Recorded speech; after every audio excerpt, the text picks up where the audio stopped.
छत्रपति संभाजीनगर में संविधान के प्रति जागरूकता बढ़ाने के उद्देश्य में मराठवाड़ा लेबर यूनियन की ओर से एक वाहन रैली का आयोजन किया गया। इस रैली में हमला और माथड़ी मजदूरों ने भाग लिया। रैली का उद्देश्य था कि गरीब और जरूरतमंद लोगों की समस्याओं के साथ साथ भारतीय संविधान के बारे में आम जनता और जन जागृति पैदा की जा सके। इसी अवसर पर एडवोकेट सुभाष संघीवकर ने कहा कि नागरिकों को संविधान के प्रति सजग रहना चाहिए, इसे समझना चाहिए कि संविधान के मूल्यों को जानना चाहिए और समझाने व भाईचारे की सिद्धांत अपनानी चाहिए। गौर से सुनिए आखिर क्या कुछ कहा सुभाष सावरकर ने। लेबर युनियन हमाल मापाडी महामंडळ यांच्या वतीने आज छत्रपती संभाजीनगर शहरामधून 26 नोव्हेंबर या संविधान दिनाच्या निमित्ताने एक मोटारसायकल रॅलीचं आयोजन करण्यात आलेलं आहे।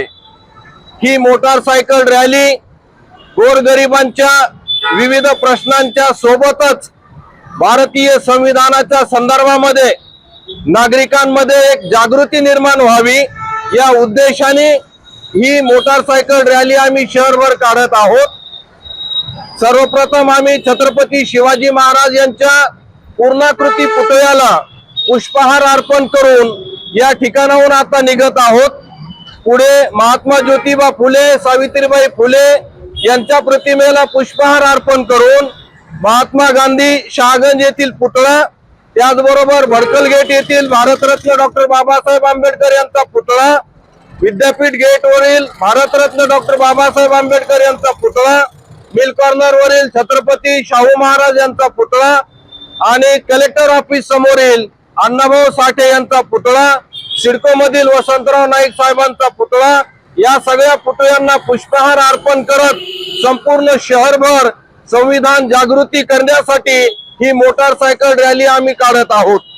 संविधान रॅलीचा उद्देश संविधानाच्या माध्यमातून देशातल्या भारतीय नागरिकांनी सजग व्हावं, संविधान समजून घ्यावं, संविधानातील जी मूल्य आहेत समता, स्वातंत्र्य, त्याच्यानंतर न्याय, एकात्मता, बंधुभाव, लोकशाही, धर्मनिरपेक्षता या मूल्यांवरून देशाने आणि सत्ताधाऱ्यांनी वाटचाल करावी आणि कोणीही या देशामधला गोरगरीब असेल, कष्टकरी असेल, शेतकरी असेल, कामगार असेल, या सर्वांना न्यायापर्यंत पोहोचता आलं पाहिजे।